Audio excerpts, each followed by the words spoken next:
तो आप सभी साथियों को बहुत बहुत नमस्कार। आज के इस लेट नाइट सेशन में आपका स्वागत है, अभिनंदन है। आशा करता हूं कि आप सभी शानदार होंगे और बेहतरीन तरीके से अपने आने वाले प्रमोशन एग्जाम के लिए तैयार होंगे, ज़बरदस्त होंगे, बेहतरीन होंगे। और बारिश भी आपके घर आंगन में अभी हो रही होगी, जैसा कि अभी सभी जगह बारिश हो रही है, तो उसका भी आपको लाभ मिल रहा होगा। साथ ही ये जो सेशन है, इस सेशन से आपको सीखने मिलेगा बीसी पॉलिसी के बारे में, जो मध्यांचल ग्रामीण बैंक के लिए पॉलिसी है। तो मेरी आवाज़ आप तक पहुंच रही है तो ज़रा कमेंट कर दीजिए। जैसे कि हमारे एक साथी ने कहा, गर्मी है इधर, वाह! यहाँ तो झमाझम बारिश हो रही है और शानदार बारिश हो रही है, बेहतरीन बारिश हो रही है, लगातार बारिश हो रही है ना। तो यहाँ बारिश हो जाने से गर्मी में राहत है। आप लोग सेशन में जुड़ चुके हैं, इसलिए आपका स्वागत है। आज पढ़ेंगे जबरदस्त पॉलिसी मध्यांचल ग्रामीण बैंक का। इसके लिए आपको लानी है अपने चेहरे पे मुस्कुराहट है और शानदार वॉइस जबरदस्त आ रही है। देखिए कैसी आहट है, बहुत ही जबरदस्त है। आप सभी जुड़ चुके हैं, इसलिए आपका स्वागत है। तो देखते हैं हमारे खास साथी चार जुड़े हैं कि नहीं, देखे हैं। दिव्या जी जुड़ गए, बहुत बढ़िया। टीना जी हैं कि नहीं, हैं? नहीं जुड़े हैं अभी। चलिए, तो और साथी आएंगे तो ठीक बात है, नहीं तो सुबह देखेंगे। हाँ जी, और कोई साथी जुड़े हैं? जरा पुष्पेंद्र जी जुड़े हैं, वाह बहुत बढ़िया। पुष्पेंद्र जी, कैसी चल रही तैयारी? बढ़िया चल रही है सर। एकदम बढ़िया चल रही है। आप जब भी कोई पूछे या मैं पूछूं ना कैसी चल रही है, तो आप बढ़िया बढ़िया चल रही है सर, ट्रैक पे चल रही है। और मुझे ऐसा लग रहा है कि सफलता जरूर मिल जाएगी। ये जो भाव है ना, ये भाव जो है ना, आपके अंदरूनी ताकत को जागृत कर देता है। क्योंकि हमें लगता है कि हमारे अंदर एक ताकत है जो मैं सोच रहा हूँ, लेकिन आपके अंदर एक सुस्त, जिसको बोलते सबकॉन्शियस माइंड में एक ताकत है ना, वहां तक कोई मैसेज पहुंचा दीजिए। वहां तक ये मैसेज पहुंचा दीजिए आपके सबकॉन्शियस माइंड पर, वो जो काम करेगा ना, उसकी ताकत कई गुना है आपसे। आपकी और हमारी जो कॉन्शियस ताकत है, उससे 100 गुना ज्यादा ताकत होता है सबकॉन्शियस माइंड तक। तो भले ही अभी अच्छी नहीं चल रही हो, लेकिन आप अपने अंतर मन के ताकत को सबकॉन्शियस माइंड से लेके आप पहुंचा दीजिए। यकीन मानो कि रात में आप सोते रहोगे, आपके लिए वो काम करता है। तो अभी एक बेहतरीन सा गाना आपने सुना, वक्त का ये परिंदा रुका है कहाँ, मैं तो पागल था इसको बुलाता रहा, 4 पैसे कमाने में आया शहर, गाँव मेरा मुझे याद आता रहा, गाँव मेरा मुझे याद आता रहा। आप जब से नौकरी में लगे होंगे, आपको गांव याद आता होगा। क्योंकि हमें जो जिम्मेदारी मिली है, वो जिम्मेदारी आपके गांव से बहुत दूर, कहीं दूसरी जगह में मिलती है, कहीं दूसरे स्टेट में मिलती है।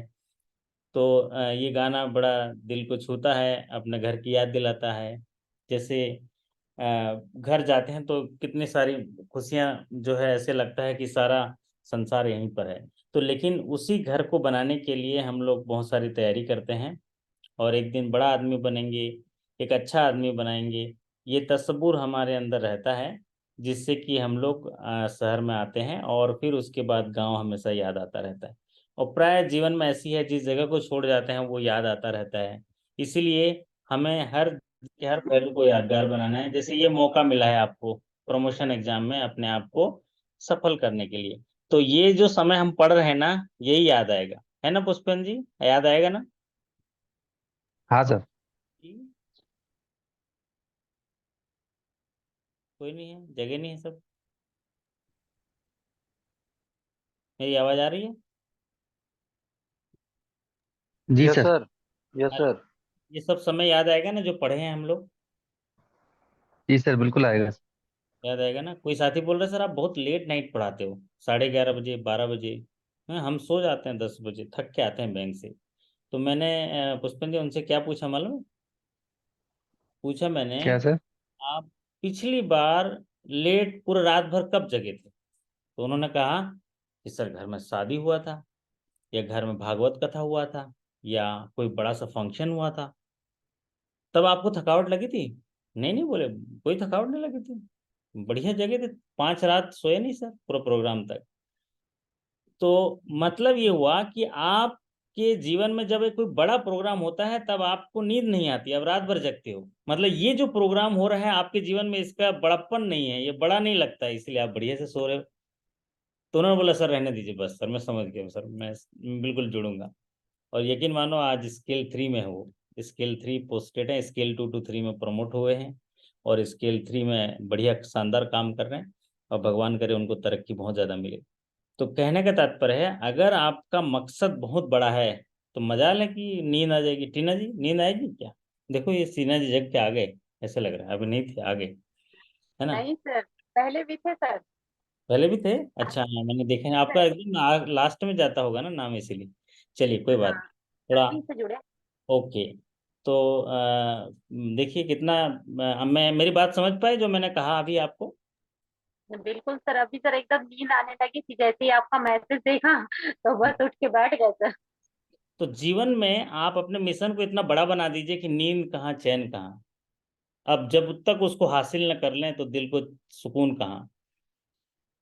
और जब आप ये किसी लक्ष्य को बड़ा कर लेते हैं तो चीज़ें जो हैं आपके लिए, आपके बॉडी में बहुत सारी चीज़ें जो उसको काम करने लग जाते हैं। नमस्कार कर रहे हैं सभी साथियों को, नमस्कार करते हैं। दिव्या जी ऑडिबल कह रहे हैं, समझ में आ रहा है बोल रहे हैं, लेकिन आज बोलेंगे नहीं, आज उपवास है। तो हम शुरू करते हैं। आज के सेशन में आपको 5 क्वेश्चंस मिलेंगे जो बीसी पॉलिसी से जुड़े हुए इंपॉर्टेंट होंगे। सेशन आधे घंटे का होगा, कोशिश करेंगे कि 12:15 तक कंक्लूड कर लें। फिर आपके पास बहुत समय सोने के लिए, सुबह फिर 5 साढ़े 5 बजे उठ सकते हैं, क्योंकि मैं 7 साल के साधना के बाद मैं सारी चीज़ें कर चुका हूँ। त्याग भी कर चुका हूँ, परित्याग भी कर चुका हूँ। और जब त्याग करते हैं तभी ग्रहण होता है, तभी आपको मिलता है। तो आप त्याग करना देख लीजिए। जब त्याग करते जाते हैं तो आपको लगेगा कि अरे जितना त्याग किया हूँ उससे ज़्यादा मुझे मिलेगा। आप एवरेज कितने आवर नींद लेते हैं? 5 घंटा, कई बार 4.5 घंटा। लेकिन फिर उसके बाद पावर नैप भी लेता हूँ, पावर नैप भी लेता हूँ। तो अगर पावर नैप भी सीखना पड़ेगा, वो हमने लगभग 2 या 3 साल में सीखा है उसको, है ना? उसको सीखा है। तो इसलिए मेरा मिशन है 5। पहला एजुकेशन, दूसरा हेल्थ, तीसरा वेल्थ, चौथा ट्रेवल एंटरटेनमेंट, पांचवा स्पिरिचुअल। आप लोग हमारे साथ जुड़े हैं, अगर लगातार जुड़े रहे तो ये 5 चीज़ें आप पा जाएंगे।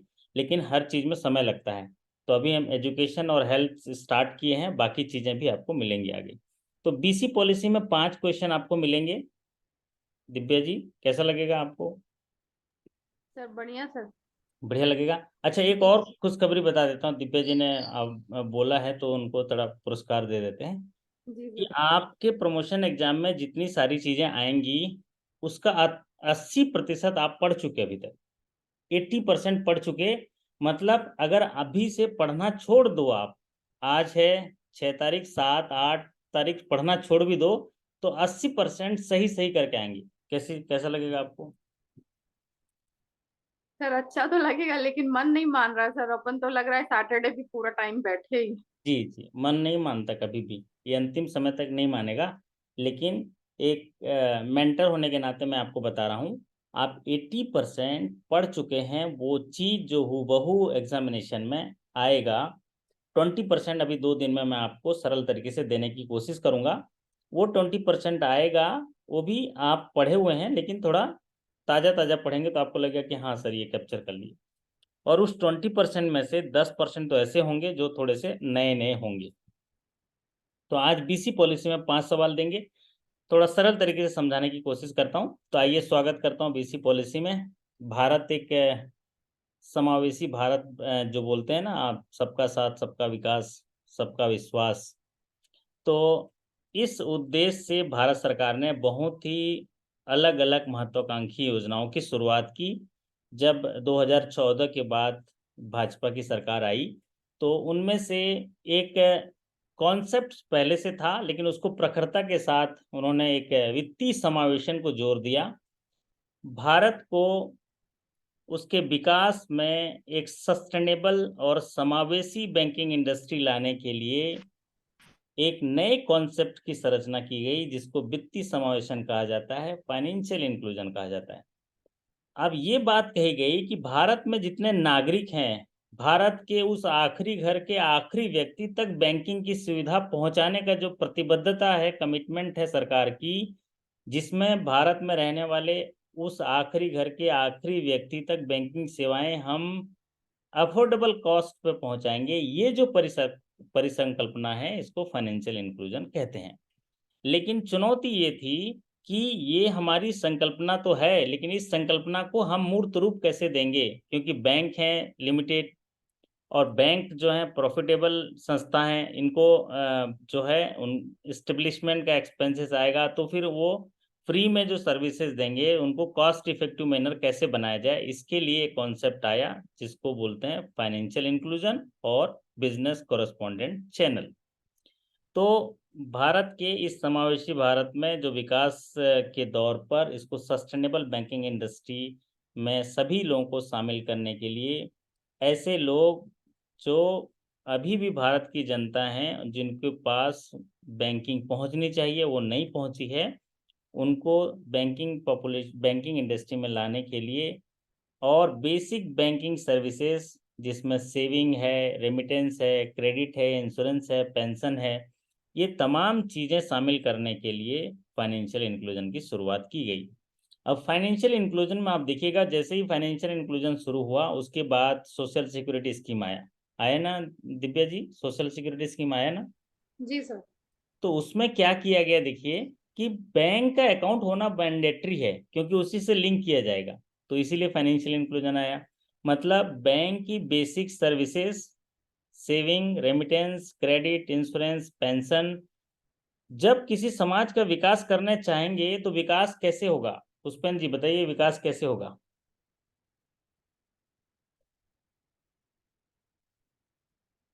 पुष्पेंद्र जी, समाज के किसी भी विकास कैसे होगा?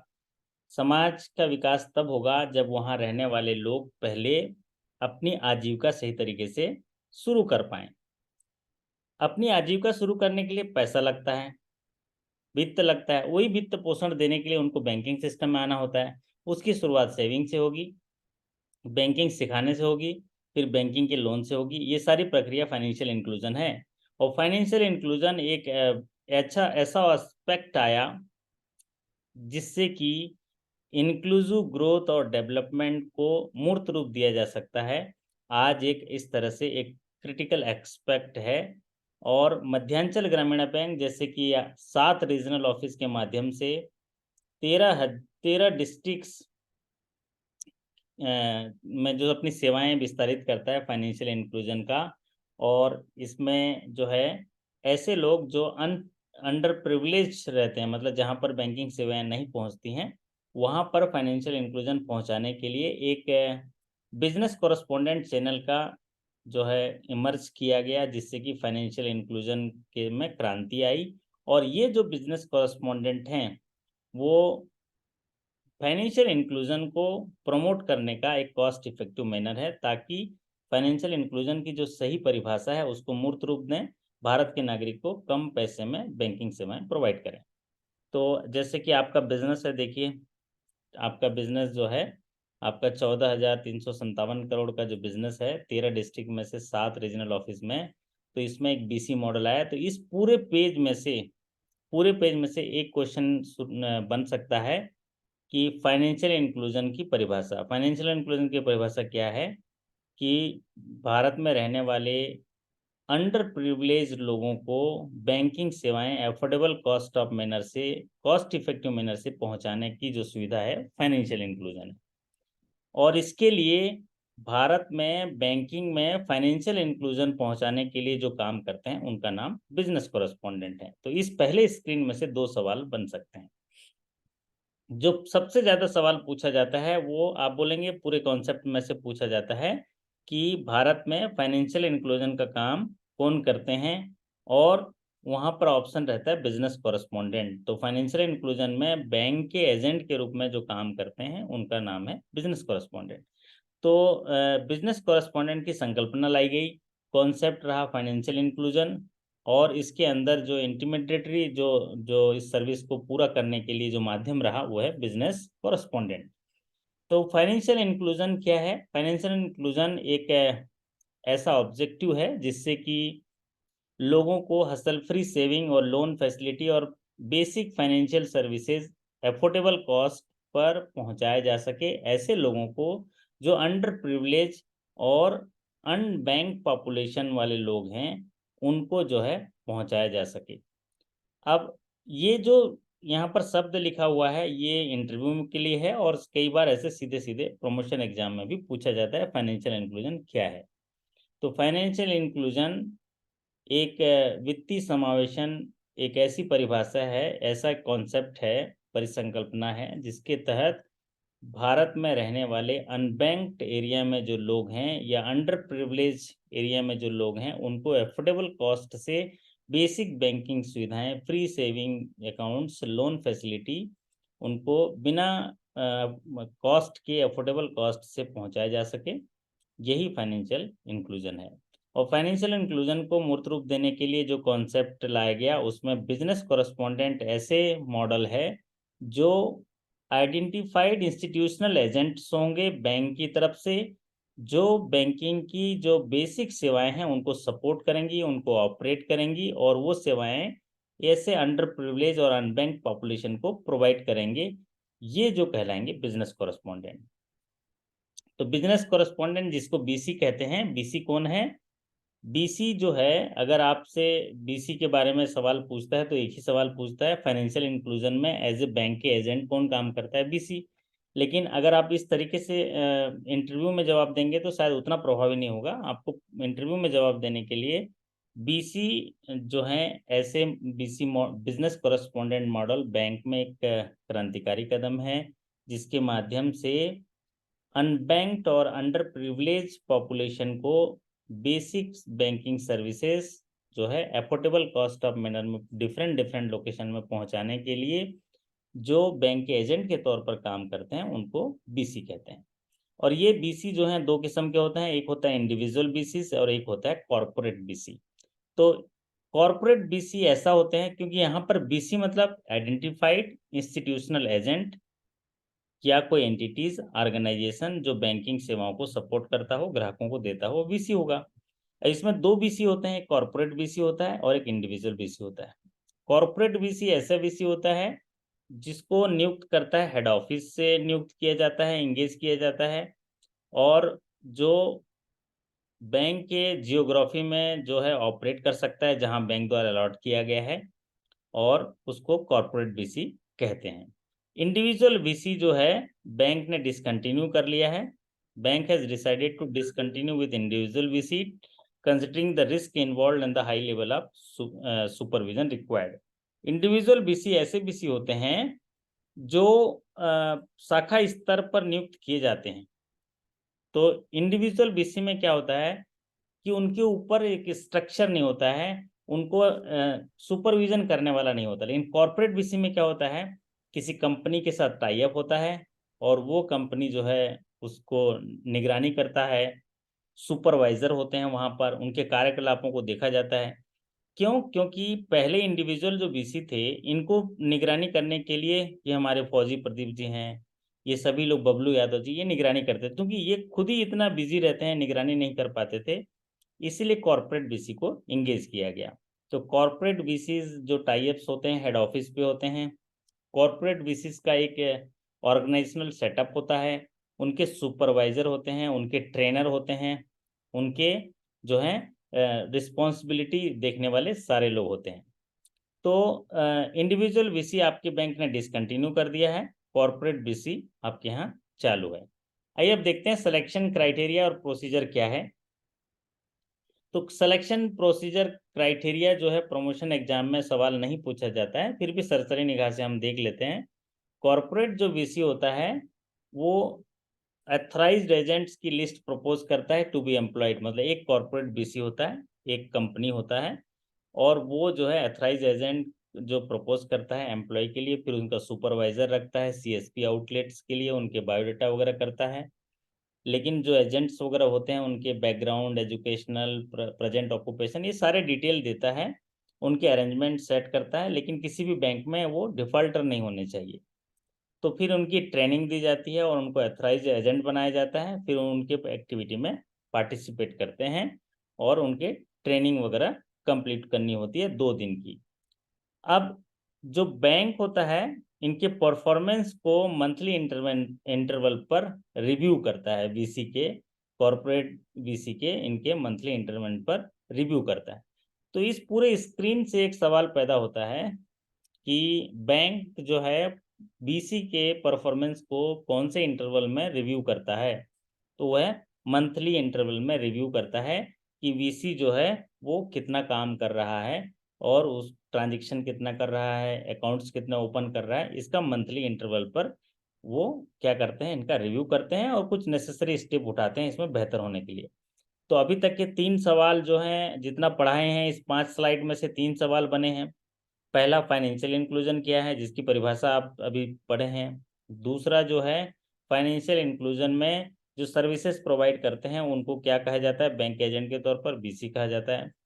और तीसरा जो है मंथली इंटरवल पर इनका रिव्यू किया जाता है कॉर्पोरेट बीसी का, जो कि मध्यांचल ग्रामीण बैंक में इंडिविजुअल वीसी को डिसकंटिन्यू किया गया है। मैक्सिमम जो बैंक हैं इंडिविजुअल वीसी डिसकंटिन्यू कर गए हैं। क्यों? क्योंकि वो इंडिविजुअल वीसी फ्रॉड करता था तो किससे वसूलेंगे उससे, फिर उनके निगरानी और उनके फॉलोअप में दिक्कत होती थी, इसलिए भी कॉर्पोरेट बीसी का चलन है और कॉर्पोरेट बीसी को बोर्ड जो है अप्रूव करता है। अब आता है ड्यू डिलीजेंस। जब कॉर्पोरेट बीसी होता है तो ड्यू डिलीजेंस उनकी अंडरटेकिंग सारा जो है कॉर्पोरेट बीसी कर लेता है। बीसी और सीएसपी, बीसी जो है बायोमेट्रिक मशीन के साथ वो काम करता है। सीएसपी जो है कस्टमर सर्विस पॉइंट हो जाता है। जहां पॉइंट हो जाता है, डिफरेंस ये हो जाता है कि उसका एक फिजिकल जो है एक एरिया हो जाता है, इंफ्रास्ट्रक्चर हो जाता है, उसका एक शॉप टाइप का हो जाता है, उसको बोलते हैं कस्टमर सर्विस पॉइंट। और बीसी क्या होता है, एक हैंड होल्डिंग मशीन रहती है उसके पास जिसको बोलते हैं बायोमेट्रिक मशीन, और उसमें जाके वो मूव करते हुए घर किसी कस्टमर के घर में जाके भी वो लेन देन करता है। सीएसपी जो है कस्टमर सर्विस पॉइंट, एक जगह वो सेट रहता है, एक छोटा सा शॉप लेके वहां पर वो काम करता है। अब आते हैं ड्यू डिलीजेंस। अगर कॉर्पोरेट बीसी है तो ड्यू डिलीजेंस का डिटेल स्ट्रक्चर है, जिनमें से ये आपके लिए एग्जामिनेशन के दृष्टिकोण से इतना इम्पोर्टेंट नहीं है कि बीसी जो है अप्रूव किया जाएगा स्पॉन्सर बैंक से। कॉर्पोरेट बीसी मतलब आप अगर आरआरबीज में हैं जैसे, तो आपके यहाँ स्टेट बैंक आपका स्पॉन्सर बैंक है तो उसको जो है वो अप्रूव करेगा उन कॉर्पोरेट बीसी को, फिर उनके सारे फाइनेंशियल साउंड देखेगा, ये सारी चीज़ें जो हैं वेरीफाई करेंगे। तो ये ड्यू डिलीजेंस पार्ट जो हम डिटेल इस पर नहीं जाएंगे क्योंकि ये प्रमोशन एग्जाम के दृष्टिकोण से उतना अभी इम्पोर्टेंट नहीं है ये कॉर्पोरेट बीसी वाला। तो कॉर्पोरेट बीसी में जो है ये चीज़ें दी गई हैं कि इनका स्कोरिंग मॉडल है। हर्डल पॉइंट, ये जो रेड सिग्नल रेड में लिखा हुआ है बोल्ड में, इसको आप देख लीजिए। बीसी के लिए स्कोरिंग मॉडल है बैंकों का, उसमें से हर्डल है 50 मार्क्स। 50 मार्क्स से ऊपर पाता है तो वो सिलेक्शन उसको होगा, अदरवाइज नहीं होगा। दूसरा, सिलेक्शन अगर मान लीजिए नहीं हो पाता है तो ये जो है इसमें पुलिस वेरिफिकेशन करते हैं। सिलेक्शन अगर जो है सिलेक्शन होता है तो पुलिस वेरिफिकेशन जो है होता है, लेकिन 2 हफ्ते से ज़्यादा डिले हुआ तो वो सिलेक्शन जो है विथहेल्ड कर देंगे, विथहेल्ड कर देते हैं, ये बात कही गई है। सिलेक्शन को रोकेंगे, काम पर नहीं लगा देंगे। तो पुलिस वेरिफिकेशन में अगर बियॉन्ड 2 वीक का डिले हुआ, इसका मतलब ये मान के चलते हैं कि उनका कोई केस चल रहा होगा जिसकी वजह से पुलिस वेरीफाई नहीं कर रहा है, इन्वेस्टिगेशन करना पड़ रहा है, इसलिए उनका विथहेल्ड कर देते हैं। ये वेरिफिकेशन की बात कही गई है। अब ये इसमें से कोई इम्पोर्टेंट बात मेरे को नहीं लग रही है। यहाँ पर एक बात इम्पोर्टेंट लग रही है, due diligence at CSP on kiosk machine. जहाँ कियोस्क ऑपरेटर होंगे और सीएसपी होंगे, वहाँ पर उनके लिए एक मिनिमम क्वालिफिकेशन का क्राइटेरिया रखा गया है 12th स्टैंडर्ड। तो ये एक इम्पोर्टेंट है इस पूरे स्क्रीन में से कि वो लोकल लैंग्वेज जानता हो, और CSP customer service point, kiosk operator या सब kiosk operator, minimum educational qualification 12th standard हो, उसको कुछ जो है नॉलेज हो लोकल लैंग्वेज का, ये बाकी चीज़ें, और बाकी पुलिस वेरिफिकेशन वगैरह होगा ही होगा। टेक्नोलॉजी में थोड़ी सी उसको लिवरेज हो, ऑपरेशन जानता हो, उसके बाद उनकी ट्रेनिंग भी होगी, सारी चीज़ें, बट 12th स्टैंडर्ड एक एलिजिबिलिटी क्राइटेरिया है। दूसरा एक बात ये जो बताया CSP में कि वहाँ पर एक जगह होना चाहिए उसका, और कियोस्क का ऑपरेटर का, और उसके रेपुटेशन को भी मार्केट स्टैंडिंग सेटिस्फैक्टरी भी होनी चाहिए, जो आप सर्वे लेके उसको एक रिपोर्ट बना के देंगे। तो ड्यू डिलीजेंस में से आप जरा उसी को याद कर लीजिए कि उसका मिनिमम एजुकेशन क्वालिफिकेशन जो है 12th स्टैंडर्ड होगा CSP में, और BC में ऐसा एजुकेशन क्वालिफिकेशन का क्राइटेरिया आपकी इसमें नहीं दिया है, सामान्यतः 10th पास होता है, लेकिन यहाँ पर नहीं दिया है तो उसका जिक्र हमने नहीं किया। अब यहाँ पर बोला गया है CSP और कियोस्क ऑपरेटर में जो पुलिस वेरिफिकेशन होगा रिपोर्ट CSP का within period of 6 months of the date of creation of CSP kiosk code, ये पुलिस वेरिफिकेशन हो जाना चाहिए। तो विद इन 6 months में पुलिस वेरिफिकेशन हो जाना चाहिए, ये थोड़ा सा जानकारी के लिए आप रख लीजिए। साथ ही साथ एक और मैंडेटरी पार्ट बोला है CSP में, और BC सर्टिफिकेट पास करना होगा within 90 days from the date of ID creation. जिस समय CSP का ID क्रिएट होगा उसके 90 दिनों के अंदर उसका BC सर्टिफिकेट एग्जामिनेशन जो IIBF द्वारा कंडक्ट किया जाता है वो पास हो जाना चाहिए। तो अब आता है असली, मैंने बोला पूरे सेशन में से 5 सवाल बनेंगे जिनमें से हम लोग 3 सवाल तो सामान्यतः देखे हैं, हो सकता है 1-2 सवाल और बन जाएं, पढ़ते समय हम उसका देख लेंगे कि कौन सा सवाल और बन सकता है। तो अभी तक के जितने भी सेशन हैं मैं थोड़ा सा रिपीटेशन कर देता हूँ। पहला, फाइनेंशियल इंक्लूजन क्या है? भारत के हर एक नागरिक को आखिरी द्वार के आखिरी नागरिक तक बैंकिंग सुविधाएं अफोर्डेबल कॉस्ट ऑफ मैनर में प्रोवाइड कराना, उसको बोलते हैं फाइनेंशियल इंक्लूजन। फाइनेंशियल इंक्लूजन में जो इंगेज्ड होते हैं बैंक एजेंट के तौर पर उनको BC कहते हैं। फिर आता है कि जो BC होते हैं वो कॉरपोरेट BC बैंक में MGB के पॉलिसी में अप्रूव किए गए हैं, तो कॉरपोरेट BC के जो एक्टिविटी है उसको मंथली इंटरवल पर सुपरविजन किया जाता है।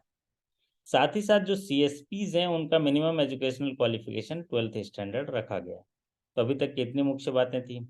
अब एक मुख्य बात आपके स्क्रीन पर है, जो यहाँ पर है कि ऐसी कौन कौन सी एक्टिविटी है जो BC ऑपरेट कर सकते हैं। ये वाला स्क्रीन आपके लिए इम्पोर्टेंट है, सबसे ज़्यादा पूछा जाने वाला यही क्वेश्चन होता है उस 3 के अलावा पहले जो बताए। इसमें ये बोला जाता है कि BC क्या क्या काम कर सकता है। तो आप देखे होंगे BC क्या क्या काम कर सकता है में से सवाल हमेशा यही आता है कि निम्नलिखित में से कौन सा काम BC नहीं कर पाता है, और वो बहुत आसान होता है क्योंकि वहाँ पर एक ऑप्शन ये रहता है कि लोन का काम, तो लोन का काम नहीं कर पाता है तो आप जल्दी टिक लगा देते हैं। लेकिन इस स्क्रीन में से हम जानेंगे स्कोप ऑफ एक्टिविटी क्या है, बिजनेस कॉरेस्पॉन्डेंट जो है क्या क्या काम कर सकता है।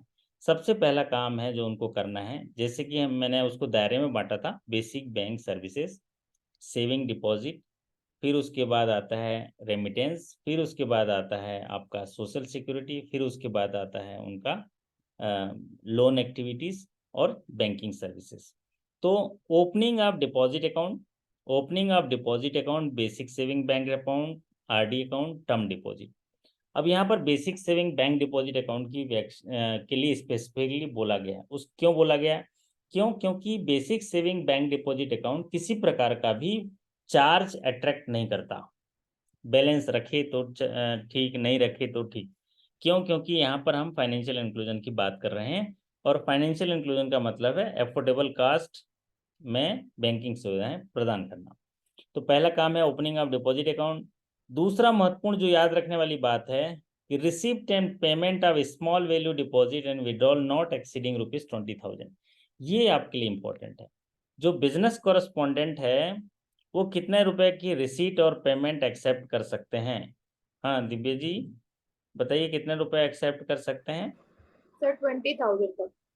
ठीक है, ये एकदम इम्पोर्टेंट है ना, कि अगर सवाल पूछा जाएगा कि एक VC जो है कितने रुपए का डिपॉजिट रिसीट ले सकता है और पेमेंट कर सकता है विड्रॉल नॉट एक्सीडिंग ₹20,000, मतलब 20,000 से ऊपर नहीं होना चाहिए, मतलब 20,000 तक, 10,000 कर सकता है, 12,000 कर सकता है, 20,000 तक कर सकता है। 20,000 ₹1 हुआ तो वो नहीं करेगा।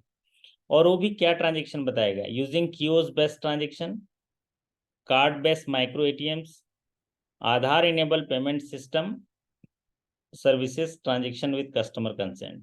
तो कस्टमर कंसेंट रहेगा और वो सारा जो है आधार से इनेबल रहेगा। उनके पास जैसे कार्ड बेस्ड माइक्रो एटीएम्स हैं या आपका जो आधार इनेबल मशीन से है, तो इनसे वो ऑपरेट करेंगे और मैक्सिमम रिसीट और मैक्सिमम पेमेंट जो है 20,000 होगा। तो पहला काम है अकाउंट को खोलना, फिर उसके बाद पेमेंट रिसीट, फिर उसके बाद आता है receipt and delivery of small value remittance. Remittance करना, रेमिटेंस का मतलब ये होता है पैसे को एक जगह से दूसरी जगह अंतरित करना। दिव्या जी के खाते से टीना जी को देना, टीना जी के खाते से दिव्या जी को देना, ये रेमिटेंसेस होते हैं। और इंटर बैंक भी हो सकते हैं, इंट्रा बैंक भी हो सकते हैं। मान लीजिए एक बैंक से दूसरे बैंक भेजना है, आरटीजीएस, एनईएफटी, आईएमपीएस, ये सारे भी होते हैं। और इंटर बैंक मतलब नॉर्मल ट्रांसफर होते हैं।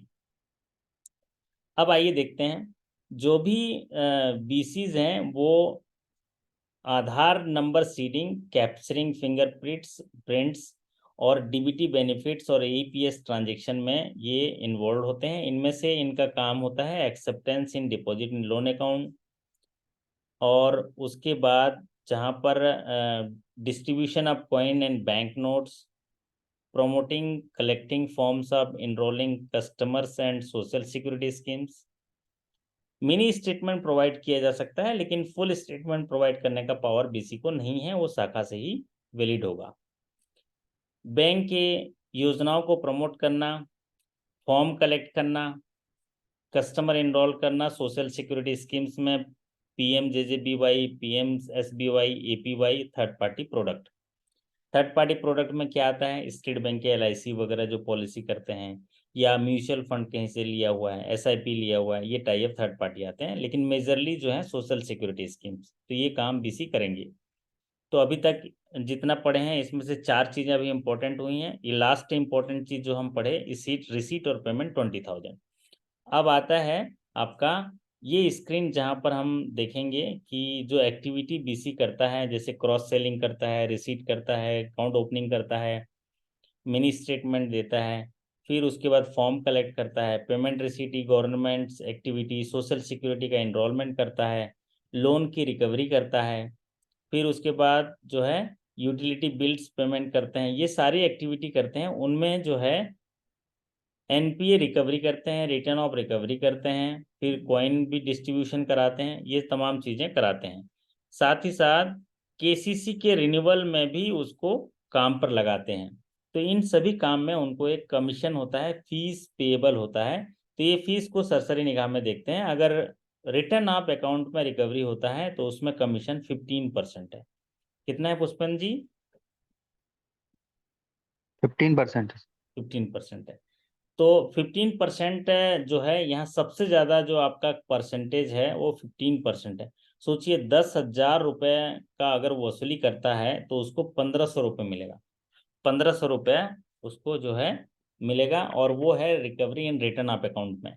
तो recovery and return of account लाते हैं तो बैंक को सीधा फायदा होता है। क्यों? क्योंकि जितना भी रिकवरी रिटर्न ऑफ अकाउंट में लाया जाता है वो सीधा सीधा प्रॉफिट का हिस्सा होता है। क्या होता है? सीधा सीधा प्रॉफिट में जाता है।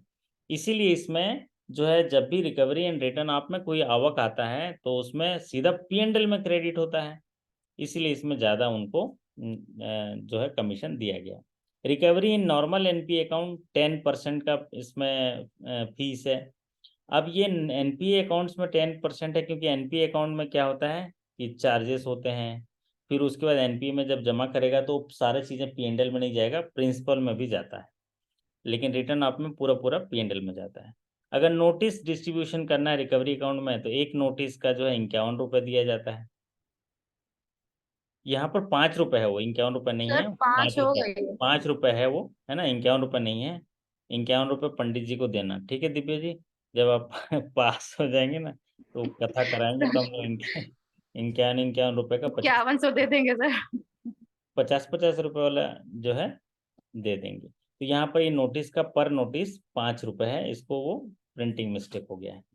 केसीसी रिन्यूअल जो होंगे उसमें 1% ऑफ सैंक्शन लोन अमाउंट होगा, सब्जेक्ट टू 5 ईयर लिमिट। तो केसीसी के ओवरड्यू रिन्यूअल्स करते हैं तो 1% ऑफ सैंक्शन। अब आते हैं इनको जो सोशल सिक्योरिटी स्कीम्स पर जो कमीशन मिलता है। सोशल सिक्योरिटी स्कीम्स पर जो कमीशन है वो डिपेंड करता है कि इनको कुछ मंथली टारगेट दिए जाते हैं CSPs को। और जो सोशल सिक्योरिटी स्कीम्स जैसे अटल पेंशन योजना, जीवन ज्योति बीमा योजना, सुरक्षा बीमा योजना, तो इसमें कुछ मिनिमम टारगेट दिए गए हैं। अगर 200 टारगेट पूरा कर लेता है तो रेट अलग होगा, और अगर वो पूरा नहीं करता है तो नॉर्मल रेट्स लगेंगे। तो प्रधानमंत्री सुरक्षा बीमा अगर करते हैं तो 1 रुपये का कमीशन, क्योंकि सुरक्षा बीमा योजना में आपने देखा होगा ना, सुरक्षा बीमा योजना कितना रुपए का प्रीमियम होता है? दिव्या जी बताइए जरा। सर 20 रुपए का होता है। तो उसमें इंश्योरेंस कंपनी को कितना जाता है? सर 18 रुपए जाता है। और 1 रुपए बैंक को मिलता है हाँ, और 1 रुपए बीसी को। BC को, तो ये 1 रुपये है ना, 1 रुपये BC को। जी अच्छा, जीवन ज्योति बीमा योजना में कितना रहता है? सर ऐसे नॉर्मल तो ज्यादा है सर, 11 रुपए जैसे उसका बैंक का मिलता है फर्स्ट क्वार्टर में। हाँ। और मतलब और 30 रुपए बैंक को मिलता है, सॉरी बीसी को मिलता है। और फिर सेकंड क्वार्टर में 10.5 उधर मिलता है, 22.5 इधर मिलता है सर। हम्म। और थर्ड क्वार्टर में सर, थर्ड क्वार्टर का याद नहीं आ रहा है सर। सर थर्ड क्वार्टर का भूल रही हूँ। फोर्थ क्वार्टर में सर 3.5 और 7.5 रुपए। ठीक है, बट आपकी पॉलिसी में इतना दिया है तो ये अप्रूव पॉलिसी हाँ होगा। वैसे अगर एग्जामिनेशन में पूछता है इस तरह का, जो आप नहीं पूछता है कि फर्स्ट क्वार्टर सेकंड क्वार्टर, नहीं पूछता है, क्योंकि थोड़ा हर बैंक के पॉलिसीज में वेरिएशन होते हैं। तो नॉर्मली ईयर का पूछता है। जैसे यहाँ प्रधानमंत्री सुरक्षा बीमा योजना में 1 रुपये है, तो वैसे ही आपके BC जो कमीशन होते हैं सोशल सिक्योरिटी में प्रधानमंत्री जीवन ज्योति बीमा योजना में 30 रुपीज़ है। कितना है? 30 रुपीज़ है। लेकिन यहाँ पर आपके यहाँ क्या दिया है देखिए, मैक्सिमम जो है 20 रुपये दिया है। मैक्सिमम जो है 20 रुपये, लेकिन उसके लिए 100 का टारगेट है। तो मतलब ज़्यादातर हिस्सा जो है आप अपने एडमिन चार्ज में ले लेते होंगे। वैसे तो आप उसके प्रीमियम में से उतना काटते हैं, लेकिन BC को यहाँ उतना नहीं दे रहे हो, इसका मतलब ये हुआ। आप देखिए यहाँ पर प्रधानमंत्री जीवन ज्योति बीमा योजना में फर्स्ट क्वार्टर का 20 रुपये ले रहे हैं, है ना। और फर्स्ट क्वार्टर में अगर कोई आ रहा है तो 20 रुपये, सेकेंड क्वार्टर में आता है तो 12 रुपये, थर्ड क्वार्टर में 8 रुपये, फोर्थ क्वार्टर में 4 रुपये। अगर 100 पूरा कर लेता है तो फर्स्ट क्वार्टर में 20 रुपये। नॉर्मली ये है 30 रुपये, मतलब 10 रुपये अभी भी आप बचा के रख रहे हैं, क्योंकि इसमें 11 रुपये एडमिन चार्ज है। कितना रुपये एडमिन चार्ज होता है जीवन ज्योति में? Admin sir charge. First quarter में 11 रुपए। 11 रुपये एडमिन चार्ज होता है, 30 रुपये BC कमीशन होता है, बाकी डिफरेंस जो होते हैं वो आपका प्रीमियम जाता है। तो यहाँ पर प्रधानमंत्री सुरक्षा बीमा योजना में 1 रुपये, प्रधानमंत्री जीवन ज्योति बीमा योजना में आपकी पॉलिसी में 20 रुपये, और अटल पेंशन योजना में 50 रुपये, जो ज़्यादातर बैंकों में 50 रुपये है। आजकल कई बैंकों में 100 रुपये भी कर दिया। जैसे ये बबलू यादव जी है ना, बबलू यादव जी के यहाँ 100 रुपये है ये जो कमीशन है उनके पॉलिसी में, है ना बबलू यादव जी? आपके पॉलिसी में 100 रुपीज़ है ये कमीशन, लेकिन यहाँ MGB जी में सर, जी सर। हाँ, नमस्कार सर। नमस्ते जी। तो ये जो आपके पॉलिसी में अटल पेंशन योजना अगर कोई करता है BC, तो कितना मिलेगा बबलू जी? BC को सर 50 रुपया मिलता है, बैंक को 100 रुपया मिलता है। नहीं, इतना ज़्यादा नहीं है, है ना। वो वो जो है आप लोग के पॉलिसी में BC को ही 100 रुपीज़ दे दिया गया है। इसमें जो है आप 100 रुपीज़ का होता है अटल पेंशन योजना में कमीशन। कितना होता है? 75 रुपये और 100 रुपीज़ है। तो 100 रुपीज़ में से वो 50 रुपये आप BC कमीशन को दे। 100 रुपीज़ जो है बैंक को है, वो आपका ना, तो उसमें से BC जी जी। कमीशन जो है वो 50 में चले जाता है। ठीक है। हाँ, BC को 50 मिलता है सर। और बैंक को 75 है। बैंक को अ, अच्छा 75। बैंक को 75 है, लेकिन आपके पॉलिसीज में 100 रुपीज़ था। ठीक है, जी जी, हमारे में 100 है सर, 100 है। ठीक। BUPB में। तो यहाँ पर इस स्क्रीन में से हमको ये याद रखना है मध्यांचल ग्रामीण बैंक के साथियों को, प्रधानमंत्री जीवन ज्योति बीमा योजना में BC को 1 रुपया, बशर्ते वो 200 पॉलिसी कर ले, 200 मंथली टारगेट पूरा कर ले। प्रधानमंत्री जीवन ज्योति बीमा योजना में 100 कर लेगा तो 20 रुपया, और अटल पेंशन योजना में 15 कर लेगा अगर मंथली तो उसको 50 रुपये कमीशन मिलेगा। और रिटर्न ऑफ रिकवरी करेगा तो 15%, अगर एनपीए में रिकवरी करेगा तो 10%, और अगर नोटिस बांटेगा तो 5 रुपये पर नोटिस, और अगर जो है 1% जो मिलेगा आपको उसमें, जो लोन सैंक्शन रिन्यूअल करेगा उसमें 1% केसीसी रिन्यूअल करेंगे तो। चलिए, तो ये हो गया। और दूसरा जो होंगे बात कही गई है, ये कंप्लायंस पार्ट है कि जो सीएसपी होंगे, बिजनेस कॉरेस्पॉन्डेंस होंगे, वो लिंक किए जाते हैं एक बेस ब्रांच से, और बेस ब्रांच से उनकी निगरानी की जाती है, उनके केवाईसी वगैरह सारे चीज़ें उनको देखा जाता है, क्योंकि वो बेस ब्रांच से आपको वो शायद रिपोर्टिंग करते हैं, कैश लेन देन भी करते हैं, उनका एक अकाउंट खुलता है, उस अकाउंट से उनको उनकी रिकन्सिलेशन करते हैं। अब बात आती है ट्रांजेक्शन सीलिंग, जो हमने अभी इंपॉर्टेंट चीज़ें बताई। अभी तक की 4 इंपॉर्टेंट चीज़ें आई, 5वीं इंपॉर्टेंट चीज़ें ये जो आपकी स्क्रीन पर है। ट्रांजेक्शन सीलिंग जो है, अगर बीसी का करें तो अभी मैंने बताया था रिसीट और पेमेंट 20,000 है, रिसीट और पेमेंट जो है लिमिट जो है 20,000 है, तो उसी को थोड़ा एलोबरेट करके पढ़ते हैं। ट्रांजेक्शन टाइप, अगर collection and payment of small value है तो transaction limit per day 20,000 deposit और विड्रॉल पर। अगर रिसीट और डिलीवरी ऑफ स्मॉल वैल्यू है तो वो 20,000 है। डिलीवरी का मतलब जाके पहुंचा के देना, ठीक है। बबलू जी बोले आओ भाई आओ, हम लोग बैठे हैं यहाँ पर तालाब किनारे, ले आओ, तो delivery. Deposit in loan account 20,000, recovery in principle loan account 20,000, और आधार इनेबल पेमेंट सर्विस में, पेमेंट सिस्टम ट्रांजेक्शन में, ऑनस और ऑफर्स में 10,000। ये सवाल अभी आया था, जो आधार इनेबल पेमेंट, ये जो लास्ट में दिया ना, ये सवाल अभी पिछला प्रमोशन एग्जाम में, बैंक का नाम याद नहीं आ रहा मुझे, लेकिन आया था Aadhaar enable on us off us जो है, इनमें इनकी लिमिट कितनी है 10,000। एक तो ऐसा सवाल आया था। एक सवाल ऐसा आया था जो अभी शायद 18 जून को, बबलू यादव जी आपके एग्जामिनेशन में आया था ना, एईपीएस ट्रांजेक्शन कितने प्रकार के होते हैं, हाँ सर, हाँ सर। यही सवाल आया था। 2 प्रकार के ऑफर्स ऑनर्स, ये हाँ, क्वेश्चन था कि कितने प्रकार के होते हैं। बढ़िया बात है। देखो, ये स्क्रीन में से एक सवाल और बढ़ा दिए बबलू जी। ये क्या होता है थोड़ा बताइए तो, ऑनर्स ऑफर्स क्या होता है। ऑफर्स होता है सर कि बैंक और कस्टमर दोनों अलग अलग बैंक से होते हैं। मतलब जैसे बड़ौदा यूपी बैंक के सीएसपी वाला जो है, कोई दूसरे बैंक के कस्टमर के आधार से ट्रांजैक्शन करेगा तो ऑफर्स हो जाएगा। ऑनर्स में होता है कस्टमर और ग्राहक सेवा दोनों सेम होता है, सेम बैंक से होता है। बहुत बढ़िया, अब एकदम फंडा क्लियर है आपका, एकदम बढ़िया है। ऑनर्स का मतलब ये हुआ कि जो सीएसपी या जो वीसी है वो बड़ौदा यूपी बैंक का है, कस्टमर भी बड़ौदा यूपी बैंक का है, और ट्रांजैक्शन वहां से करता है, तो ऑनर्स है। अगर सीएसपी और वीसी बड़ौदा यूपी बैंक का है, कस्टमर जो है मध्यांचल ग्रामीण बैंक का है, तो वो भी ले सकता है क्योंकि आधार से इनेबल्ड है, तो वहां पर ऑफर्स हो जाता है। तो ये जो है बहुत बढ़िया है। और ये जो ईपीएस का जो ये मतलब पूरा ट्रांजेक्शन है, ये कौन देखता है, किस में आता है, ये कौन उसको मॉनिटर वो करता है, संचालित करता है। हाँ जी पुष्पन जी, बबलू जी बताएंगे। हाँ बबलू जी बताओ।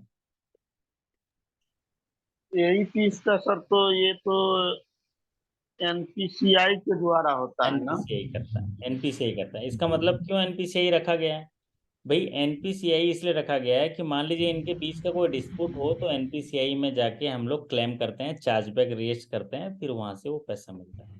तो ये बहुत बढ़िया बताया। देखिए, ये इन लोग काफी अच्छे लोग पर जुड़े रहते हैं तो अच्छा रहता है, बाकी लोग भी सीख जाएंगे। इनका एग्जाम खत्म हो गया फिर भी पढ़ रहे हैं, देखिए, है ना, अच्छी सर बात। इंटरव्यू का टाइम आ गया है, तो हम्म, कुछ स्पेशल सेशन हम लोगों हाँ के लिए चलाइए। बिल्कुल बिल्कुल चलाएंगे, है ना। कब डेट आया है? सर डेट 15 के बाद आ जाएगा। एसकेएल 2 से 3 वालों का रिजल्ट आ गया है, ओके, और 1 से 2 वाले का इंटरव्यू अब कंटिन्यू होगा कल या परसों से। बहुत उसके बढ़िया, बाद से हम लोगों का ही है, मतलब 4-5 दिन में उन लोगों का हो जाएगा। बहुत बढ़िया। और रिजल्ट भी निकल गया है आज तो। जी, रिजल्ट भी आ गया है। आपके कई पता साथी पढ़ने वाले इधर स्क्रीन में तो जी। व्हाट्सएप में आ रहा है आपका पास हो गए करके, है ना।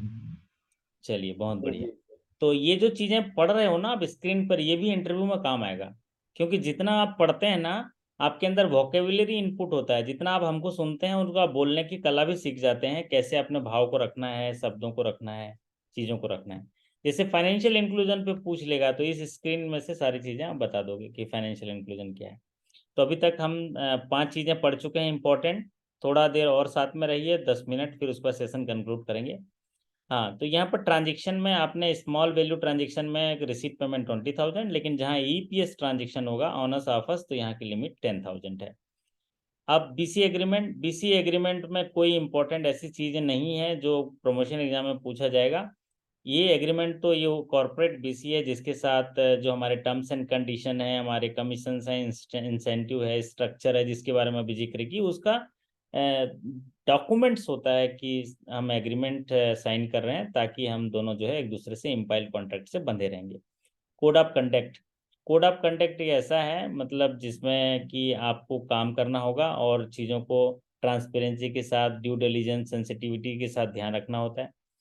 तो ये सारी चीज़ें जो कोड ऑफ कंडक्ट है, वो उनके एग्रीमेंट और मेमोरेंडम ऑफ अंडरटेकिंग में रहता है कि बीसी जो है, बीसी का एक कोड कंडक्ट है जो कॉन्ट्रेक्चुअल ऑब्लिगेशन है, जिसमें उनकी क्वालिटी ऑफ सर्विस जो है, ये उनका कॉन्ट्रैक्ट है कि वो अपने जितनी जिम्मेदारी दी गई हैं उनको अच्छे से निभाएगा। तो ये कोड ऑफ कंडक्ट है, जिसमें बीसी जो है कोई भी इंफॉर्मेशन है किसी तरह का जो है रिकवरी एफर्ट्स में फिजिकल वगैरह नहीं करेगा, कोई किसी को मारपीट नहीं करेगा, किसी तरह का एब्यूसिंग नहीं करेगा, गाली गलौज नहीं करेगा, ये सब कोड ऑफ कंडक्ट है। फिर उसके बाद जब बीसी रिकवरी के लिए जाएगा तो वो कॉल करना है तो सुबह 8 बजे से लेकर 7 बजे तक कॉल करेगा। ये सारी चीज़ें कोड ऑफ कंडक्ट हैं। फिर उनकी रिपोर्टिंग जो है समय पर करेगा, और किसी तरह का कोई भी और पेनल्टी नहीं लेगा कि मैं इतना रुपए दूंगा। ये सारी चीज़ें कोड ऑफ कंडक्ट है, जो प्रमोशन एग्जाम के दृष्टिकोण से उतना इंपॉर्टेंट नहीं है। जब आप ऑफिसर बन जाओगे तब ये इंपॉर्टेंट होगा। सिस्टम और प्रोसीजर फॉलो बाई सीएसपी और ब्रांच, तो इसके लिए सिस्टम और प्रोसीजर में भी जहाँ इंपॉर्टेंट होगा मैं रोक लूंगा, अदरवाइज हम इसको आगे बढ़ा देंगे। कस्टमर सर्विस पॉइंट में जो आउटलेट्स होते हैं, इनमें स्टेशनरी वगैरह सारा उनके पास होना चाहिए। जो डिपॉजिट स्लिप्स वगैरह सारा फाइनेंशियल प्रोडक्ट जो हैं वो सारे होने चाहिए, क्योंकि कस्टमर सर्विस पॉइंट से भी basic bank services plus remittances plus सारी फैसिलिटीज़ प्रोवाइड किए जाते हैं। तो इसमें से भी कोई लिंक और जो भी है सारा अकाउंट ओपनिंग वगैरह लिंक ब्रांच में जमा करना होता है, एक्नॉलेजमेंट करना होता है, जितने खाते खोले गए हैं उनको एक्टिवेट कराना होता है। कस्टमर सर्विस पॉइंट के और जो इसमें दिया गया है जो की एरिया में, उसमें डेली कैश विड्रॉल लिमिट को जो है एक्सीड नहीं करना चाहिए। थ्रेशोल्ड लिमिट है वो सारा मेंटेन करना चाहिए। ये सारी चीज़ें हैं जो आप लोग को प्रमोशन एग्जाम के दृष्टिकोण से उतना इम्पोर्टेंट नहीं है। और ये जो है ब्रांच जो है मेंटेन करेगा सेपरेट जो है रजिस्टर, ताकि बीसी के द्वारा अगर कोई प्रपोजल मोबिलाइज किया गया है तो उसका ध्यान रखेगा, या किसी से रिन्यूअल वगैरह करवाया है तो उसको जो है वो रिकॉर्ड मेंटेन करेगा और उसको वेरीफाई करेगा। ये बात कही गई है। और बाकी तो सारे डिटेल्स जो होंगे बीसी सीएसपी का शाखा में होना चाहिए, ताकि अगर किसी समय वो क्राइम वगैरह करते हैं, कुछ करते हैं, तो उनकी डिटेल देने लायक आपको पुलिस के पास होनी चाहिए। पता चला है कुछ क्राइम हो गया, पुलिस आया तो आपके पास जानकारी नहीं है, जैसे कि फ्रॉड सेटलमेंट वगैरह। अगर बीसी कोई फ्रॉड करता है तो उसमें ये बात कही गई है कि उसको इमिडिएटली जैसे ही आइडेंटिफाई हो जाता है तुरंत पैसा भर दिया जाए, और फिर उसके बाद उसके कॉर्पोरेट बीसी से वसूली किया जाए। स्टैंडिंग ऑपरेटिंग प्रोसीजर दिया है रिपोर्टिंग ऑफ फ्रॉड का, कि जो कियोस्क ऑपरेटर है ये सारे कोड ऑफ कंडक्ट से बंधे होते हैं। इनके पास कॉन्ट्रेक्चुअल जो ऑब्लिगेशन होता है उनको पूरा करेंगे, लेकिन अगर कोई भी लॉस हुआ या कोई भी ऐसा फ्रॉडुलेंट सेटलमेंट डिस्प्यूट वगैरह आया और वो कंफर्म हुआ, तो उसका कोड जो है डीएक्टिवेट इमीडिएटली कर देना है, और उसका जो लॉस है वो जो लिंक ब्रांच है इमीडिएट कस्टमर को दे देगा, क्योंकि यहाँ पर एक रेपुटेशनल रिस्क आ गया। तो इस स्क्रीन में से एक सवाल पैदा होता है, जब भी बीसी के द्वारा कोई फ्रॉड किया जाता है तो कौन से रिस्क में कैटेगराइज किया जाएगा? कौन से रिस्क में कैटेगराइज किया जाएगा? बबलू जी बताओ। क्रेडिट रिस्क, मार्केट रिस्क की ऑपरेशनल रिस्क की सिस्टम रिस्क, क्या किसमें माना जाएगा? ये सर क्रेडिट रिस्क में आएगा ना? क्रेडिट रिस्क में आएगा? तो क्रेडिट रिस्क में नहीं आएगा। ये क्रेडिट रिस्क में तब आता है जब हम लोन देते हैं ना, और जो लोन लिया है वो नहीं पटाता है, तो वो क्रेडिट रिस्क में होता है ना। ये कौन से रिस्क में आएगा पुष्पेंद्र जी? सर रेपुटेशनल रिस्क में आएगा। रेपुटेशनल रिस्क करके ऐसा कुछ नहीं होता है। ऑपरेशनल रिस्क में भी है। ऑपरेशनल रिस्क में आएगा। टीना जी बता रही हैं ऑपरेशनल रिस्क में आएगा, और टीना जी बता रहे हैं तो मानना पड़ेगा ना, है ना। तो ऑपरेशनल रिस्क में आता है जब भी कोई नुकसान बैंक को पीपल प्रोसेस सिस्टम्स की वजह से हुआ, तो वहां पर ऑपरेशनल रिस्क आएगा। लेकिन एक रिस्क एक्स्ट्रा पैदा होता है बीसी के एक्ट से, उस रिस्क को बोलते हैं रेपुटेशनल रिस्क, है ना। रेपुटेशनल रिस्क भी ऑपरेशनल रिस्क का एक हिस्सा है। मान लीजिए आपका सिस्टम में कुछ आपके इंटरनल प्रोसेस खराब हो गया, तो कोई कस्टमर आ रहा है, उसका काम नहीं हो रहा है, तो एक रिस्क होता है ना ये, कि एक तो रेपुटेशन खराब कर देगा वो जाके, अरे यार वो गया था मध्यांचल ग्रामीण बैंक, वहाँ पर टीना मैडम मिली और बोले कि ये लिंक खराब है, ये पानी आ गया, ये कुछ हो गया, ये आज काम नहीं हो रहा है, उसकी वजह से उसका नुकसान हो गया, कहीं उसको कहीं जाना था, टिकट वगैरह करना था, पैसे जाने थे, तो इसमें रेपुटेशनल रिस्क एक आ जाता है। लेकिन यहाँ पर एक बात कही गई है, अगर कोई भी रिस्क या कोई भी लॉस बैंक को बीसी की वजह से, सीएसपी की वजह से होता है, तो उसका कोड इमिडिएटली कंफर्म होने के बाद डीएक्टिवेट हो जाए, और उसका लॉस जो है लिंक ब्रांच भर दे। फिर बाद में वसूली, एफआईआर, क्रिमिनल ऑफेंस एफआईआर, सारी चीज़ें लॉन्च करेंगे, जैसा कि यहाँ पर नीचे बताया है। In case of individual BC, link branch file करेगा FIR under section 154 of CrPC against the BC.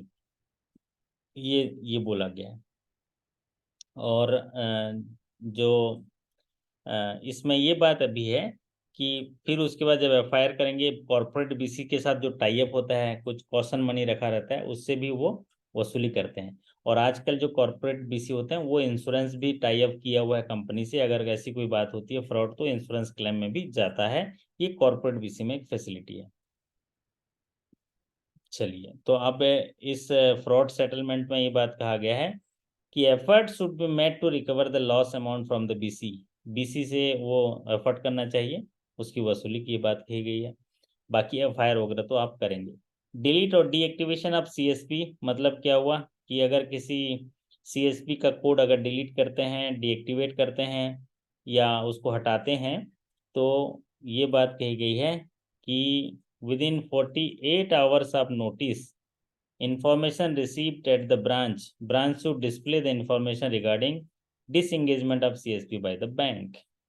इसको जो भी CSP है या BC है, उसको अगर डिलीट करना है या डीएक्टिवेट करना है, तो ये हेड ऑफिस से करवाते हैं, क्योंकि उसको एंगेज भी हेड ऑफिस ने किया है। तो जैसे ही लिंक ब्रांच को उसकी सूचना मिलती है, तो उसकी सूचना मिलने के 48 घंटे के अंदर उसको इन्फॉर्मेशन डिस्प्ले करना होगा कि हमने इस बीसी को निकाल दिया है। उसको इन्फॉर्मेशन पब्लिक में करना पड़ेगा, ताकि पब्लिक उससे कोई डीलिंग न करे, प्रॉपर टेक केयर करें। पता चला वो डीएक्टिवेट हो गया और वो फिर भी लेन देन कर रहा है, पैसा लेके भाग जाएगा। ठीक है, ये बात कही गई है। तो ये 48 आवर याद रख लीजिए कि इन्फॉर्मेशन मिलने के बाद। साथ ही ये बात कही गई है कि जो BC be advise to provide a new kiosk operator at the outlet at same location और near by location within 30 days. तो ये आपकी पॉलिसी में एक दिया है कि जो भी बीसी है उसको ये सलाह दी गई है कि एक नया कियोस्क आउटलेट उसी लोकेशन या नियर बाई लोकेशन में विद इन 30 डेज में वो प्रोवाइड कराएगा। मतलब चूंकि बीसी बना है, बीसी के डिलीवरी देते समय जाएगा, और एक बीसी का कॉन्सेप्ट दिया गया है, एक बीसी को 1500 से 2000 की जनसंख्या में स्थापित करेगा, सर्विसेज देगा। लेकिन इस पॉलिसी में ये कहा गया है कि उसको एक नया कियोस्क ऑपरेटर, मतलब कियोस्क मशीन जैसे माइक्रो एटीएम वगैरह यूज होते हैं, सेम लोकेशन या नियर बाई लोकेशन में विद इन 30 डेज में उसको स्थापित करना है। If the BC of deleted CSP is not willing to provide new kiosk outlet, services of BC are to be engage in this regard. तो अगर कोई बीसी या कोई सीएसपी है वो इच्छा नहीं करता है, तो वो सर्विसेज जो है किसी दूसरे वीसी को दे दिया जाए, उसको एंगेज कर दिया जाए, ये बात कही गई है। चलिए ये तो हो गया आपका डिलीशिएशन का। तो इस डिलीशन में एक बात है कि जब भी इंफॉर्मेशन मिलता है बेस ब्रांच को तो वो 48 आवर्स में पब्लिक में सूचना दे देगा कि भाई ये जानकारी मिली, इसको हटा दिया गया, इससे लेन देन न करें। और बीसी जो है 30 डेज के अंदर जो है अपना कियोस्क ऑपरेटर वहाँ खोल लेगा। अब इन्वेस्टिगेशन और चैनल फ्रॉड के लिए जो है लाइबिलिटी दिया गया है या रिस्पॉन्सिबिलिटी दिया गया है, एक्शन दिया गया है, उससे जुड़े हुए कोई सवाल आपके प्रमोशन एग्जाम में नहीं आएंगे। लेकिन एक बात जरूर बोला गया है कि जो भी अगर फ्रॉड कंफर्म होता है तो जो फ्रॉड अमाउंट है वो इमीडिएट जो है उस ग्राहक को मिल जाना चाहिए जिसके साथ फ्रॉड हुआ है। और वो कॉर्पोरेट बीसी जो है उससे ये कहा गया the fraud amount crystallise in this regard is not to be recovered from the corporate BC as this is an act committed outside the kiosk and BC channel. तो यहाँ पर ये बोला गया है कि अगर बीसी चैनल के अलावा कहीं और फ्रॉड हुआ है, जैसे एटीएम में, मोबाइल बैंकिंग, इंटरनेट बैंकिंग या किसी थर्ड पर्सन के वजह से हुआ है, तो उसका वसूली जो है कॉर्पोरेट बीसी से नहीं करना चाहिए। लेकिन अगर बीसी के द्वारा ही फ्रॉड किया गया तो कॉर्पोरेट बीसी से वसूली करेंगे। जैसे कि मान लीजिए आपका ग्राहक है और वो ग्राहक जो है आधार से ही पैसा ले लिया, लेकिन वो भी किसी फ्रॉड का शिकार हो गया, फिशिंग हो गया, तो उसमें कॉर्पोरेट बेसिस से वसूली नहीं होगी, ये बात कही गई है। ये इंपॉर्टेंट है। बाकी तो अगर उसकी गलती है तो वो पैसा भरेगा। रिस्पॉन्सिबिलिटी ऑफ आरओ वगैरह यहाँ पर ये कहा गया है कि जब भी ऐसी कोई वारदात होती है और बात होती है तो उसके लिए ये बोला गया है कि 15 दिन का एक प्रिस्क्राइब पीरियड दिया गया है कि जो भी मतलब चीज़ है उसको 15 दिन में क्रिस्टलाइज करना है। और कोई भी लॉस हो जाता है या कोई भी फ्रॉड हो जाता है तो फ्रॉड का अमाउंट कंफर्म होने के बाद उसको 15 दिनों के अंदर क्रिस्टलाइज करना है। अप्रूवल देगा जीएम एडमिन, मतलब ग्राहक के खाते में 15 दिनों में सेटल हो जाना चाहिए। इसलिए यहाँ पर क्लियरली किया है कि बीसी को प्रॉपर नोटिस देंगे और फिर उसके बाद उसका रिएम्बर्समेंट जो है उस क्रिस्टलाइज अमाउंट का वो 15 दिनों में हो जाना चाहिए, ये बात कही गई है। मॉनिटरिंग स्ट्रक्चर में एक बात होती है, जैसे कि यहाँ पर बताया कि मंथली इंटरवल में मॉनिटरिंग होगा। ये ज़्यादातर पूछा गया है कि जो एफआई हैं, जो एफआई के अंदर जो मैनेजर एफआई होते हैं वो वीसी का जो रिव्यू करेंगे वो मंथली बेसिस पर रिव्यू करेंगे और फिर उसके बाद मंथली बेसिस पर रिव्यू करके उनमें कोई नेसेसरी उसमें गाइडेंस देना है या सुधार करना है तो करेंगे। तो इसी को याद रखिए कि बीसी का जो परफॉर्मेंस रिव्यू है वो मंथली इंटरवल में होता है। और जो हेड ऑफिस लेवल पर हैं, एचओ लेवल पर हैं, वो क्वार्टरली इंटरवल पर करते हैं।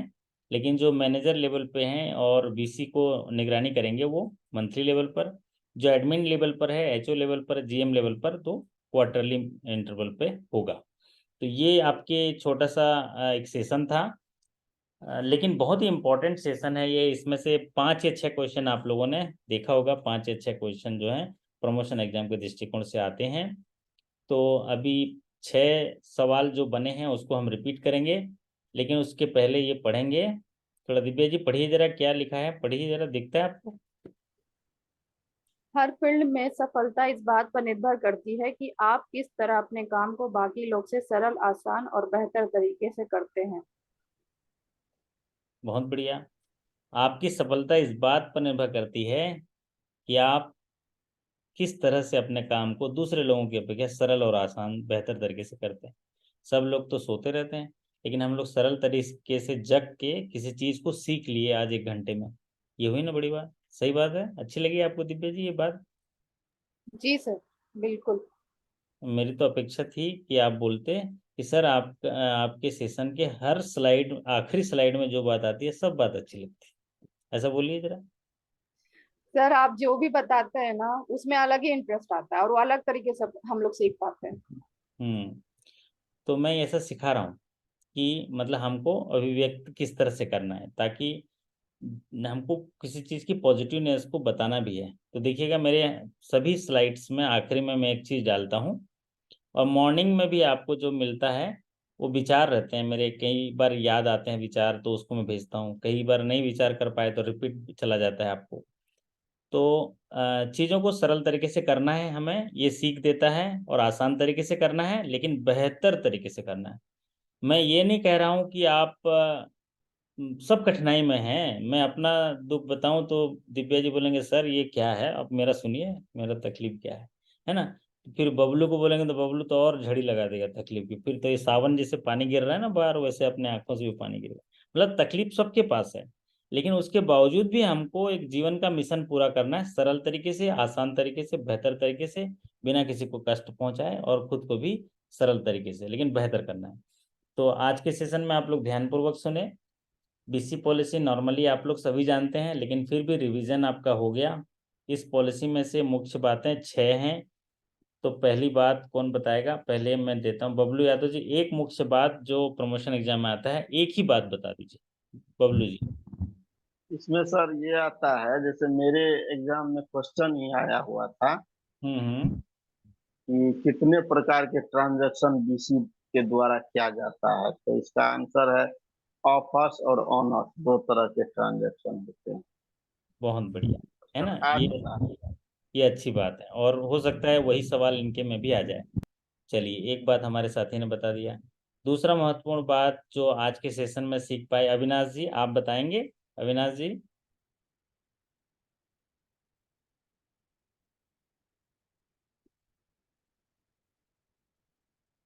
अच्छा, अविनाश जी नहीं चलिए, तो दिव्या जी दूसरा महत्वपूर्ण चीज आज पूरे सेशन में एक ही चीज आप बता दीजिए। सर ट्रांजेक्शन लिमिट जो थी, जो ट्रांजेक्शन टाइप, जैसे डिपॉजिट विड्रॉवल के लिए क्या है, डिपॉजिट इन लोन अकाउंट में, रिकवरी लोन अकाउंट में, ये क्या थी, कितना लिमिट तक हम लोग जमा कर सकते हैं, वो चीज क्या है, अच्छी क्या थी। लिमिट है?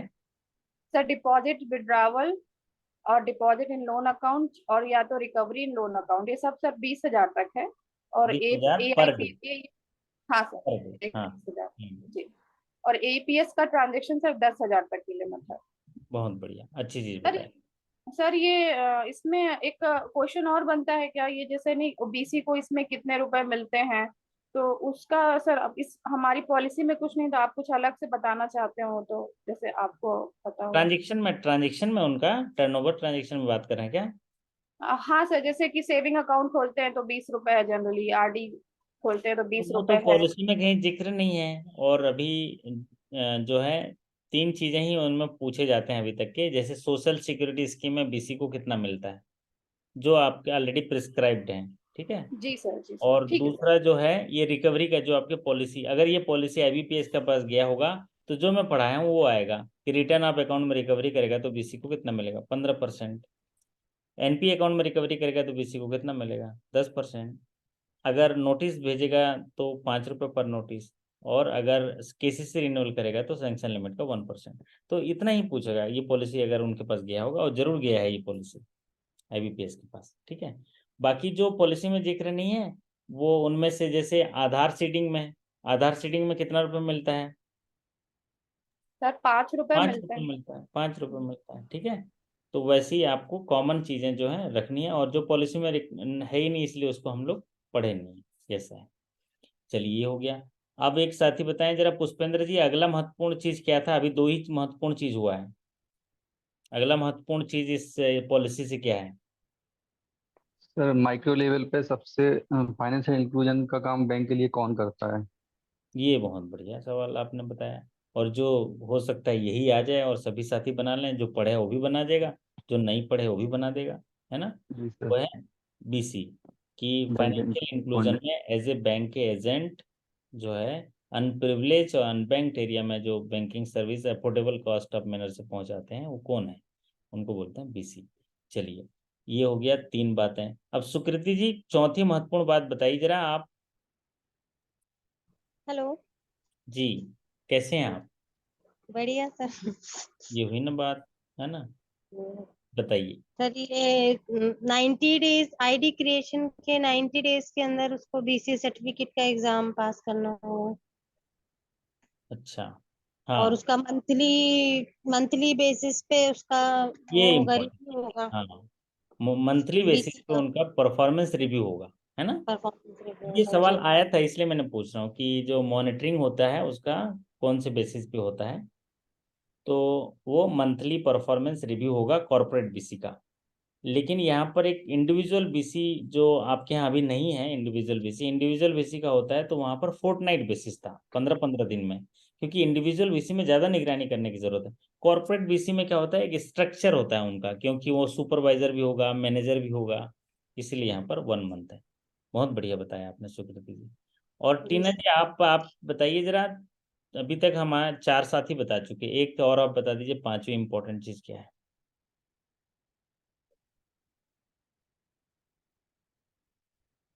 टीना जी याद आ रहा है? एक आता है फाइनेंशियल इंक्लूजन की व्याख्या। क्या आता है? फाइनेंशियल इंक्लूजन की व्याख्या क्या है टीना जी, फाइनेंशियल इंक्लूजन? अच्छा, उनकी आवाज ही नहीं आ रही। हाँ जी, नरेंद्र पाल जी आप बताइए जरा।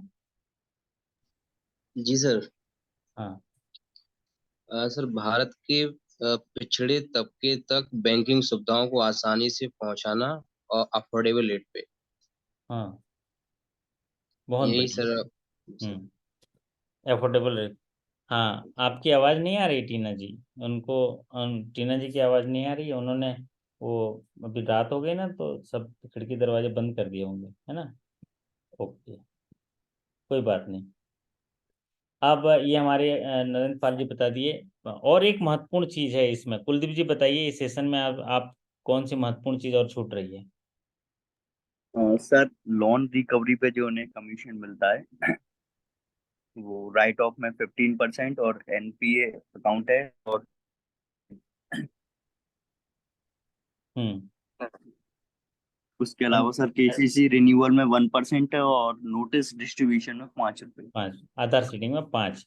और जी बाकी, सर। और अगर आपके यहाँ जो ब्रांच में बीसी होगा तो कल उनसे मुलाकात करिएगा, उनको चाय पिलाएगा, उनको बोलिएगा बेटा तेरे को क्या क्या कमीशन मिलता है लिख के दे, तो मेरे को ऐसे बोल देना, ठीक है। कल आए जाएंगे ना बैंक, बीसी आता होगा तो बीसी जी को सर। चाय पिलाई और बोले बेटा तू मेरे पास बैठ, सामने जरा कागज में लिख के दे तुमको क्या क्या कमीशन कितना कितना मिलता है। तो उसको बहुत याद होगा कि सेविंग का खाता खोलेंगे 20 रुपया, लेन एफडी करेंगे तो 10 रुपया, ऐसे करके लिख के देगा, ठीक है। तो उसको सरसरी निगाह में रख लीजिएगा, मुझे व्हाट्सअप कर दीजिएगा, ठीक। जी सर। एक और महत्वपूर्ण चीज छूट रहा है, तो हमारे प्रिया अवस्थी जी बताएंगे जरा। प्रिया अवस्थी जी, आप तक आवाज पहुंचती है हमारी?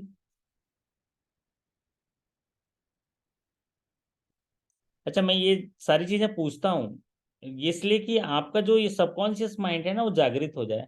ये सारी चीजें तो मैं अगर बोलूँगा तो मेरे को तो कंठस्थ बता दूंगा, लेकिन आप लोगों से डिस्कस करता हूँ ताकि आपका भी सबकॉन्शियस माइंड जागृत हो जाए। पूरा सेशन पढ़ने के बाद फिर तो चीजें ये हमेशा याद रहती हैं। तो और कौन साथी, मनीष जी बताइए जरा, आप मनीष जी। और एक चीज छूट रहा है, इंपॉर्टेंट चीजें काफी कवर हो गई, 6 चीजें, एक चीज रह गया जो क्वेश्चन आता है बार बार और आ भी सकता है। अच्छा मनीष जी, दिव्य जी याद आ रहा है आपको? बबलू सर जी, सोशल सिक्योरिटी स्कीम में मिलने वाला कमीशन। सोशल सिक्योरिटी स्कीम से मिलने वाला कमीशन। लेकिन एक चीज और छूट रहा है, मैं आपको याद दिला दे रहा हूँ, वो जी। है बीसी का एक्टिविटी, स्कोप ऑफ एक्टिविटी, है ना। मतलब वो क्या क्या काम करता है, उनमें से एक काम जो है नहीं करता है, वो कौन सा काम नहीं करता है? लोन नहीं देता। बहुत बढ़िया बात। और एक काम बार बार सवाल पूछता है पुष्पेंद्र जी, वो जरा बताइए जरा, क्या वो भी सवाल पूछता है, अगर आप लोग रिकॉल क्वेश्चन ढंग से देखे होंगे तो एक सवाल और पूछता है कि बीसी ये काम नहीं कर सकता, किसी अकाउंट का स्टेटमेंट नहीं दे सकता, है ना। जी। मिनी स्टेटमेंट दे सकता है, किसी अकाउंट का स्टेटमेंट वेरीफाई करके जो देते हैं ना वो काम नहीं कर सकता, है ना। ये एग्जामिनेशन में आया था, लोन नहीं दे सकता।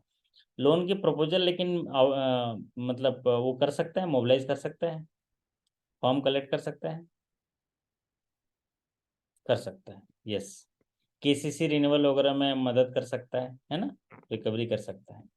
तो ये इतनी सारी ही इंपॉर्टेंट बातें हैं जितनी हम लोग जिक्र किए, और जितने सारी चीज़ें पढ़ाए हैं ये रिपीट एक आध बार देख लीजिएगा तो, और जब समय मिले तो, वैसे समय और नहीं मिलेगा।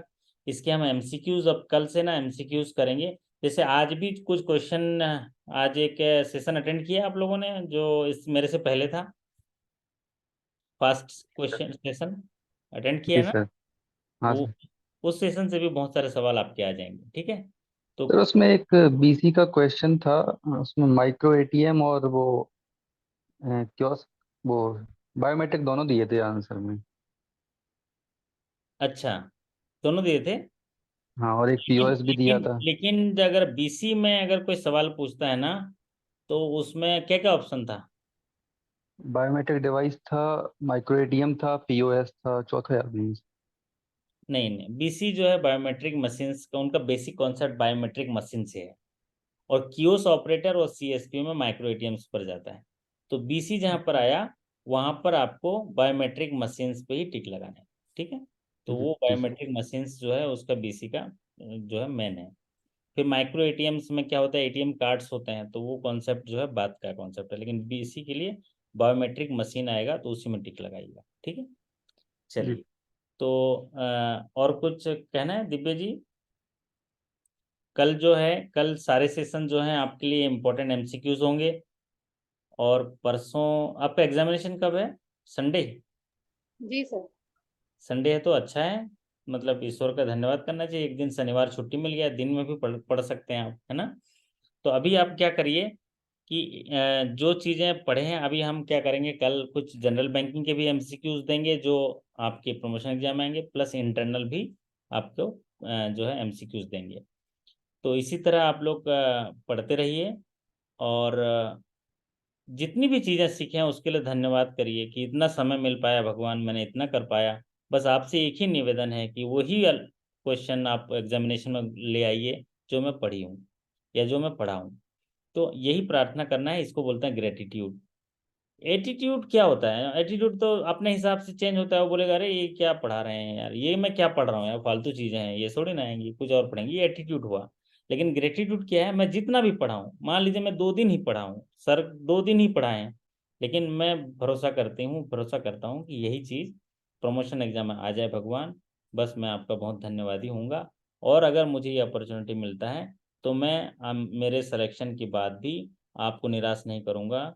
जिस उद्देश्य के लिए आप मुझे ये जिम्मेदारी दोगे उस उद्देश्य को पूरी तरह सीखते हुए निर्वहन करूंगा। अगर सीखने में पढ़ते समय कोई कमी रह गई तो उसको पूरा कर दूंगा प्रमोशन एग्जाम के बाद। अगर ये आपके अंदर एहसास होता है ना, तो फिर आपका जीवन धन्य हो जाता है। फिर आप प्रमोशन एग्जाम हो जाने के बाद दिव्या जी फिर एक गाना गाएंगी, वक्त का ये परिंदा रुका है कहाँ, मैं था पागल जो उसको बुलाता रहा, 4 पैसे कमाने में आया शहर, गाँव मेरा मुझे याद आता रहा, गाँव मेरा मुझे याद आता रहा। तो गाँव तो हमेशा याद आएगा क्योंकि वहाँ से पैदा हुए हैं, लेकिन जब शहर आए हैं तो ऐसा कुछ करें कि गांव के लोग आपको याद करें, जिस गांव में आपकी पोस्टिंग हो। तो आप सभी के अच्छे कार्य निष्पादन, बेहतर स्वास्थ्य, शानदार सफलता की कामना करता हूं और आपसे विदा लेता हूं। ईश्वर करे कि संडे का दिन आपका हो, और ईश्वर से प्रार्थना करते हैं कि वो संडे के दिन आपके साथ जाएं। अगर आपसे कोई सवाल ना बने तो आपका हाथ पकड़ उसको क्लिक कर दें। इसके लिए आपको सच्चे मन से पवित्रता से प्रार्थना करना है। जिस तरह आप दुख में भगवान को याद करते हैं, उसी समय हर समय थोड़ा थोड़ा भगवान को याद करिए, आपका साथ जरूर देंगे, मैंने अनुभव किया है, और मैं वो साथ आपको दिलाने के लिए प्रयास करता रहूँगा। तो आपसे फिर मुलाकात करेंगे कल, तब तक के लिए नमस्कार, thank you so much, good night.